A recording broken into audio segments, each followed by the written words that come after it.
Atos dos Apóstolos. Capítulo 5. O dom do Espírito. Quando Cristo fez a seus discípulos a promessa do Espírito, estava se aproximando do fim de seu ministério terrestre. Estava à sombra da cruz, com plena consciência do peso da culpa que havia de repousar sobre ele como o portador do pecado.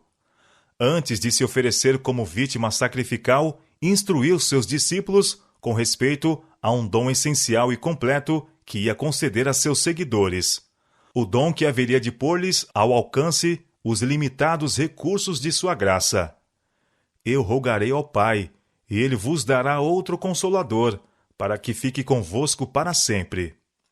O Espírito de verdade, que o mundo não pode receber, porque não o vê, nem o conhece, mas vós o conheceis, porque habita convosco e estará em vós. João capítulo 14, versos 16 e 17. O Salvador estava apontando para o futuro, ao tempo em que o Espírito Santo deveria vir para fazer uma poderosa obra como seu representante. O mal que se vinha acumulando por séculos devia ser resistido pelo divino poder do Espírito Santo. Qual foi o resultado do derramamento do Espírito no dia de Pentecostes? As boas novas de um Salvador ressuscitado foram levadas até as mais longínquas partes do mundo habitado. À medida que os discípulos proclamavam a mensagem da graça redentora, os corações se entregavam ao poder da mensagem. A igreja viu conversos vindo para ela de todas as direções. Extraviados converteram-se de novo. Pecadores uniram-se aos crentes em busca da pérola de grande preço. Alguns que haviam sido os mais ferrenhos inimigos do Evangelho tornaram-se seus campeões. Cumpriu-se a profecia. O que dentre eles tropeçar será como Davi, e a casa de Davi como o anjo do Senhor. Zacarias capítulo 12, verso 8. Cada cristão via em seu irmão uma revelação do amor e benevolência divinos. Só um interesse prevalecia. Um elemento de emulação absorveu todos os outros. A ambição dos crentes era revelar a semelhança do caráter de Cristo, bem como trabalhar pelo desenvolvimento de seu reino. E os apóstolos davam com grande poder testemunho da ressurreição do nosso Senhor, e em todos eles havia abundante graça. Atos capítulo 4, verso 33. Pelas suas atividades, agregaram-se à igreja homens escolhidos, que, recebendo a palavra da verdade, consagraram a vida à obra de levar aos outros a esperança que lhes enchia o coração de paz e satisfação. Não podiam ser reprimidos nem intimidados por ameaças. O Senhor falava por seu intermédio, e à medida que iam de lugar a lugar, o Evangelho era pregado aos pobres e manifestava-se milagres da divina graça. Deus pode atuar tão poderosamente quando os homens se entregam ao controle de seu Espírito. A promessa do Espírito Santo não é limitada a uma época ou povo. Cristo declarou que a divina influência do Espírito deveria estar com seus seguidores até o fim. Desde o dia do Pentecoste até o presente, o Confortador tem sido enviado a todos os que se rendem inteiramente ao Senhor e a seu serviço. A todos os que aceitam a Cristo como Salvador pessoal, o Espírito Santo vem como Consolador, santificador, guia e testemunha. Quanto mais intimamente os crentes andam com Deus, tanto mais clara e poderosamente testificam do amor do Redentor e da sua graça salvadora. Os homens e mulheres que, através dos longos séculos de perseguição e prova, desfrutaram, em larga escala, a presença do Espírito em sua vida, permaneceram como sinais e maravilhas no mundo. Revelaram diante dos anjos e dos homens o transformador poder do amor que redime. Os que no Pentecostes foram dotados com poder do alto não ficaram por isso livres de tentações e provas. Enquanto testemunhavam da verdade e da justiça, eram repetidamente assediados pelo inimigo de toda a verdade, o qual procurava roubar-lhes a experiência cristã. Eram compelidos a lutar com todas as faculdades dadas por Deus, a fim de alcançarem a estatura de homens e mulheres em Cristo Jesus. Diariamente, oravam por novos suprimentos de graça, para que pudessem subir mais e mais na escala da perfeição. Sob a operação do Espírito Santo, mesmo os mais fracos, pelo exercitar fé em Deus, aprendiam a melhorar as faculdades conseguidas e a se tornarem santificados, refinados e enobrecidos. Tendo-se submetido em humildade à modeladora influência do Espírito Santo, recebiam a plenitude da divindade e eram modelados à semelhança do divino. O tempo decorrido não operou mudança na promessa dada por Cristo ao partir, de que enviaria o Espírito Santo como seu representante. Não é por qualquer restrição da parte de Deus que as riquezas de sua graça deixam de fluir para a terra em favor dos homens. Se o cumprimento da promessa não é visto como poderia ser, é porque a promessa não é apreciada como deveria. Se todos estivessem dispostos, todos seriam cheios do Espírito. Onde quer que a necessidade do Espírito Santo seja um assunto de que pouco se pense, ali se verá sequidão espiritual, escuridão espiritual e espirituais declínio e morte. Quando assuntos de menor importância ocupam a atenção, é sinal de que está faltando o divino poder, necessário para o crescimento e prosperidade da Igreja, ainda que oferecido em infinita plenitude, o qual traz após si todas as demais bênçãos. Uma vez que é esse o meio pelo qual havemos de receber poder, por que não sentimos fome e sede pelo dom do Espírito? Por que não falamos sobre ele, não oramos por ele e não pregamos a seu respeito? O Senhor está mais disposto a dar o Espírito Santo àqueles que o servem do que os pais a dar boas dádivas a seus filhos. Cada obreiro deve fazer sua petição a Deus pelo batismo diário do Espírito Santo. Grupos de obreiros cristãos se devem reunir para suplicar auxílio especial, sabedoria celestial, para que saibam como planejar e executar sabiamente. Principalmente, devem eles orar para que Deus batize seus embaixadores escolhidos nos campos missionários, com uma rica medida do seu Espírito. A presença do Espírito com os obreiros de Deus dará à proclamação da verdade um poder que nem toda a honra ou glória do mundo dariam. O Espírito Santo habita no consagrado obreiro de Deus, onde quer que ele possa estar. As palavras dirigidas aos discípulos são-no também a nós. O Consolador é tanto nosso quanto deles. O Espírito concede a força que sustenta a pessoa que se esforça e luta em todas as emergências, em meio ao ódio do mundo e ao reconhecimento de seus próprios fracassos e erros. Em tristezas e aflições, quando as perspectivas se afiguram escuras e o futuro aterrador, e nos sentimos desamparados e sós, é tempo de o Espírito Santo, em resposta à oração da fé, conceder conforto ao coração. Manifestar êxtases espirituais sob as circunstâncias extraordinárias não é prova conclusiva de que uma pessoa é cristã. Santidade não é arrebatamento. É inteira entrega da vontade a Deus. É viver por toda a palavra que sai da boca de Deus. É fazer a vontade de nosso Pai Celestial. É confiar em Deus na provação, tanto nas trevas como na luz. É andar pela fé e não pela vista. É apoiar-se em Deus com indiscutível confiança, descansando em seu amor. Não é essencial que sejamos capazes de definir exatamente o que seja o Espírito Santo. Cristo nos diz que o Espírito é o Consolador, o Espírito de verdade, que procede do Pai. João capítulo 15, verso 26. É declarado positivamente a respeito do Espírito Santo que, em sua obra de guiar os homens em toda a verdade, não falará de si mesmo. João capítulo 16, verso 13.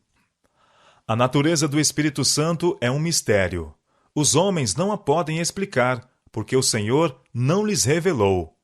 Com fantasiosos pontos de vista, podem-se reunir passagens da Escritura e dar-lhes um significado humano, mas a aceitação desses pontos de vista não fortalecerá a Igreja.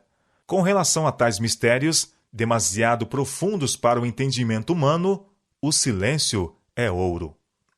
A função do Espírito Santo é distintamente especificada nas palavras de Cristo. E quando ele vier, convencerá o mundo do pecado, e da justiça e do juízo. João capítulo 16, verso 8. É o Espírito Santo que convence do pecado. Se o pecador atender à vivificadora influência do Espírito, será levado ao arrependimento e despertado para a importância de obedecer aos reclamos divinos. Ao pecador arrependido, faminto e sedento de justiça, o Espírito Santo revela o Cordeiro de Deus que tira o pecado do mundo. Ele há de receber do que é meu e vô-lo há de anunciar, disse Cristo. João capítulo 16, verso 14. Esse vos ensinará todas as coisas e vos fará lembrar de tudo quanto vos tenho dito. João capítulo 14, verso 26. O Espírito é dado como o agente de regeneração para tornar eficaz a salvação operada pela morte de nosso Redentor. O Espírito está constantemente buscando atrair a atenção das pessoas para a grande oferta feita na cruz do Calvário, a fim de desvendar ao mundo o amor de Deus e abrir as mentes convictas às preciosidades das Escrituras. Havendo operado a convicção do pecado e apresentado perante a mente a norma de justiça, o Espírito Santo afasta as afeições pelas coisas da terra e enche o espírito com desejo de santidade. Ele vos guiará em toda a verdade, declarou o Salvador. João capítulo 16, verso 13. Se os homens se dispuserem a ser moldados, haverá a santificação de todo o ser. O Espírito tomará as coisas de Deus e as gravará no seu coração. Por seu poder, o caminho da vida se tornará tão claro que ninguém o errará. Desde o princípio, tem Deus operado por seu Espírito Santo, mediante agentes humanos, para a realização de seu propósito em benefício da humanidade caída. Isto se manifestou na vida dos patriarcas. A Igreja no deserto, no tempo de Moisés, também deu Deus seu bom Espírito para os ensinar. Neemias capítulo 9, verso 20. E nos dias dos apóstolos, ele atuou poderosamente por sua Igreja através do Espírito Santo. O mesmo poder que susteve os patriarcas, que a Calebe e Josué deu fé e coragem e eficiência à obra da Igreja Apostólica, tem sustentado os fiéis filhos de Deus nos séculos sucessivos. Foi mediante o poder do Espírito Santo que, na Idade Escura, os cristãos valdenses ajudaram a preparar o caminho para a Reforma. Foi o mesmo poder que deu êxito aos esforços de nobres homens e mulheres que abriram caminho para o estabelecimento das modernas missões e para a tradução da Bíblia para as línguas e dialetos de todas as nações e povos. E ainda hoje, Deus está usando sua Igreja para tornar conhecido seu propósito na terra. Hoje, os arautos da cruz vão de cidade em cidade, de lugar em lugar, preparando o caminho para o segundo advento de Cristo. A norma da lei de Deus está sendo exaltada. O Espírito do Onipotente está movendo o coração dos homens, e os que respondem a essa influência tornam-se testemunhas de Deus e sua verdade. Em muitos lugares, podem ser vistos homens e mulheres consagrados comunicando a outros a luz que lhes iluminou o caminho da salvação mediante Cristo. Enquanto deixam sua luz brilhar, como fizeram os que foram batizados com o Espírito no dia do Pentecostes, recebem mais e mais do poder do Espírito. Assim é a terra iluminada com a glória de Deus.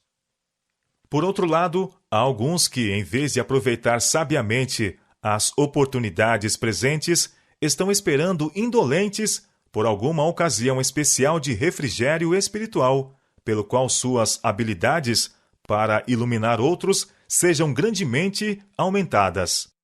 Esses negligenciam os deveres e privilégios do presente e deixam que sua luz se apague, enquanto esperam um tempo em que, sem nenhum esforço de sua parte, sejam feitos os recipientes de bênçãos especiais, pelas quais sejam transformados e tornados aptos para o serviço. É certo que no tempo do fim, quando a causa de Deus na terra estiver prestes a terminar, os sinceros esforços dos consagrados crentes, sob a guia do Espírito Santo, serão acompanhados por especiais manifestações de favor divino. Sob a figura das chuvas temporã e serôdia, que caem nas terras orientais ao tempo da semeadura e da colheita, os profetas hebreus predisseram a dotação de graça espiritual em medida extraordinária à Igreja de Deus. O derramamento do Espírito Santo nos dias dos apóstolos foi o começo da primeira chuva, ou temporã, e glorioso foi o resultado. Até o fim do tempo, a presença do Espírito deve ser encontrada com a verdadeira Igreja. Ao avizinhar-se o fim da ceifa da terra, uma especial concessão de graça espiritual é prometida a fim de preparar a Igreja para a vinda do Filho do Homem. Esse derramamento do Espírito é comparado com a queda da chuva serôdia, e é por esse poder adicional que os cristãos devem fazer as suas petições ao Senhor da Seara no tempo da chuva serôdia. Em resposta, o Senhor, que fez os relâmpagos, lhes dará chuveiro de água. Zacarias capítulo 10, verso 1. E ele fará descer a chuva, a temporã e a serôdia, no primeiro mês. Joel capítulo 2, verso 23. A menos, porém, que os membros da Igreja de Deus hoje estejam em viva associação com a fonte de todo o crescimento espiritual, não estarão prontos para o tempo da ceifa. A menos que mantenham suas lâmpadas bem acesas, deixarão de receber a graça adicional em tempos de maior necessidade. Apenas os que estão a receber constantemente novos suprimentos de graça terão poder proporcional à sua necessidade diária e sua capacidade de usar esse poder. Em vez de aguardar um tempo futuro em que, mediante uma concessão especial de poder espiritual, recebam uma habilitação miraculosa para conquistar almas, rendem-se diariamente a Deus, para que os torne vasos próprios para seu uso. Aproveitam cada dia as oportunidades do serviço que encontram ao seu alcance. Diariamente testificam em favor do Mestre, onde quer que estejam, seja em alguma humilde esfera de atividade no lar ou em algum setor de utilidade pública.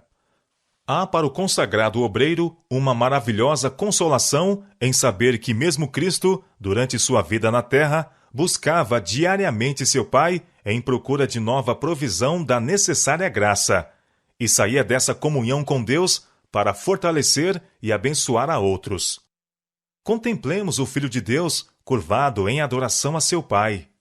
Conquanto fosse o Filho de Deus, robustecia sua fé por meio da prece, e mediante a comunhão com o céu, trazia a si mesmo força para resistir ao mal e ministrar às necessidades dos homens.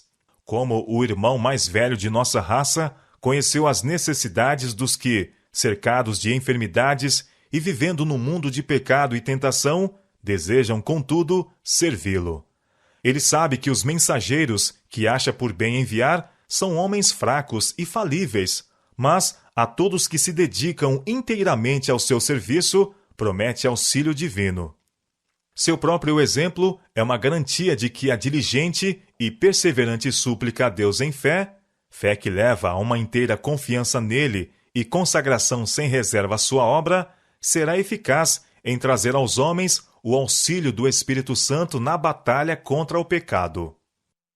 Todo obreiro que segue o exemplo de Cristo estará apto a receber e empregar o poder que Deus prometeu à sua igreja para a maturação da seara da terra. Manhã após manhã, ao se ajoelharem os arautos do Evangelho perante o Senhor, renovando-lhe seus votos de consagração, ele lhes concederá a presença de seu Espírito, com seu poder vivificante e santificador. Ao saírem para seus deveres diários, têm eles a certeza de que a invisível atuação do Espírito Santo os habilita a ser cooperadores de Deus.